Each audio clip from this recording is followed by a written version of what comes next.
Ontem foi feriado nos Estados Unidos, o que deixou o mercado financeiro global num estágio bem letárgico, mas eu queria começar discutindo essa notícia de que depois de toda a turbulência enfrentada pelo sistema bancário americano no primeiro trimestre, começam a surgir sinais de uma estabilização nesse setor. E um dos indicadores que o Financial Times traz hoje é que os bancos americanos estão voltando a se arriscar no que a gente chama de mercado de títulos podres. Esses títulos podres oferecem maiores possibilidades de retorno, mas obviamente com um risco muito mais elevado embutido. O jornal mostra esses dados que, apesar de uma queda em relação aos patamares dos anos anteriores, essa queda foi muito menos profunda do que aconteceu, por exemplo, no período posterior à crise de 2008, o que sinaliza que o sistema bancário não promoveu um recuo tão significativo dessa vez.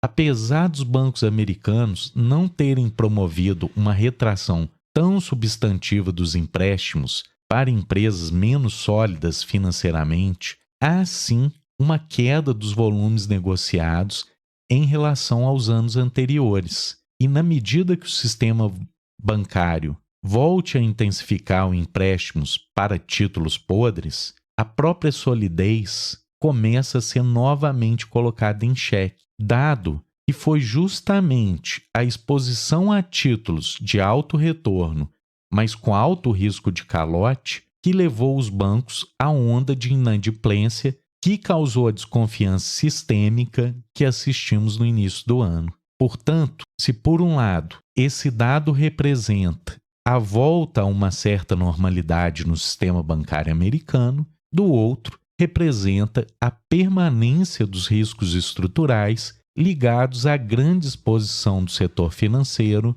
a títulos de baixa qualidade. Uma outra notícia negativa para a economia global é que a retomada chinesa, após o abandono das políticas de Covid-0, tem se dado abaixo do esperado em um indicador que mostra os desafios da retomada chinesa, que é o desemprego entre os jovens, que segue numa tendência de alta, revelando que a capacidade de absorver essa crescente entrada de novos trabalhadores na força de trabalho tem caído na China. O jornal acredita essa dificuldade da retomada na China, perda de confiança da população em relação ao futuro, com as pessoas aumentando a sua propensão a poupar para enfrentar as contingências que podem acontecer, como a Covid bem mostrou. Do outro lado, certos analistas argumentam que essa dificuldade no mercado de trabalho para os mais jovens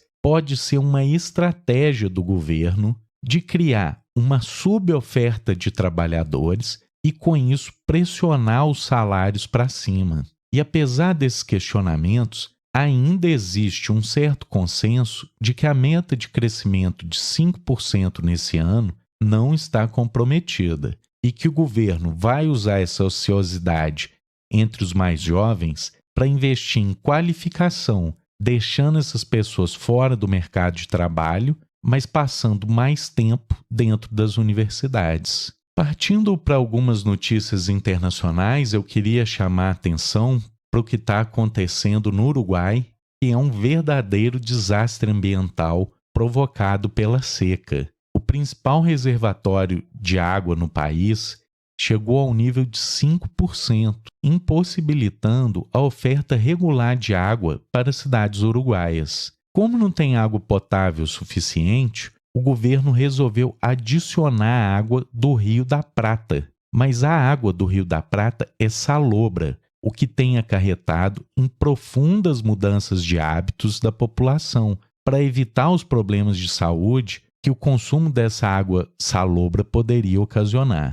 Por conta dessa escassez, já está havendo racionamento no país e a insatisfação popular só aumenta. Já que estamos na América, vou voltar aos Estados Unidos para mostrar a tendência de uma cassação disfarçada dos direitos políticos, sobretudo dos mais pobres. Nesse fim de semana, o Partido Republicano no Texas aprovou uma lei que praticamente impede que eleitores democratas exerçam seu direito de voto em certas regiões do estado. E ao invés de passar uma legislação homogênea para todo o estado do Texas, a perseguição contra os eleitores democratas fica tão escancarada que essas mudanças vão ser restritas a só uma cidade que votou majoritariamente no Partido Democrata. Então é aquela história.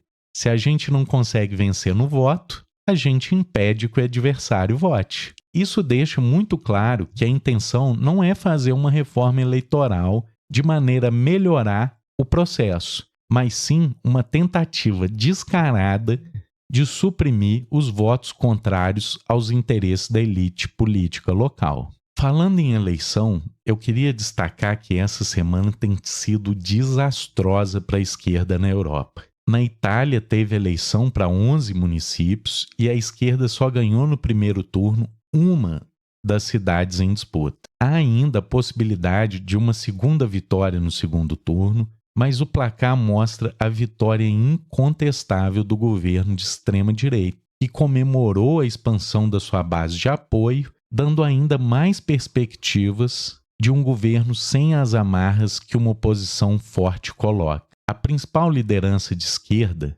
a Elly Schlein, que assumiu esse ano a liderança do PD, buscando renovar a força da centro-esquerda, colocou a culpa na desunião da oposição ao governo da Giorgia Meloni. Mas a despeito das avaliações das estratégias tomadas, o fato é que a extrema-direita amplia a sua dominância no país. E ainda falando da política na Europa, a derrota sofrida pela esquerda nas eleições do último domingo levou o primeiro-ministro espanhol a antecipar as eleições gerais que agora devem ocorrer em julho. Essa medida extrema foi tomada a partir da constatação de que a coalizão que dá suporte ao governo sofreu uma derrota significativa nessa eleição. E essa derrota não se deu, sobretudo, nas votações do PSOE, que teve sim uma queda de rendimento nas urnas, mas muito menos profunda do que a queda sofrida